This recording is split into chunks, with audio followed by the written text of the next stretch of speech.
कर्नाटकातील विजापूर जिल्ह्यात धक्कादायक घटना घडली आहे।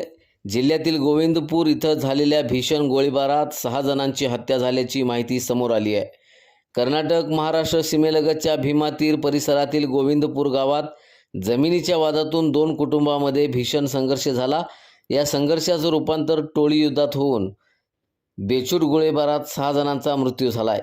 मृतांमध्ये निराळे कुटुंबातील रेवण सिद्धप्पा, धोंडाप्पा शिवपुत्र आणि चंद्रशेखर निराळे यांच्यासह लाकूड व्यापारी शब्बीर नदाप यांचा समावेश आहे।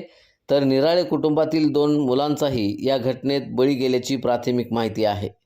शेतजमिनीच्या मालकी हक्कावरून निराळे आणि गोळगी कुटुंबामध्ये गेल्या अनेक वर्षांपासून वाद सुरू होता। अत्याधुनिक शस्त्रांचा वापर करून झालेल्या या गोळीबारामुळे भीमातीर परिसरात मोठी खळबळ उडाली आहे। घटनेनंतर महाराष्ट्र आणि कर्नाटक पोलिसांनी घटनास्थळी धाव घेत कडक बंदोबस्त तैनात केला असून आरोपींचा शोध सुरू आहे।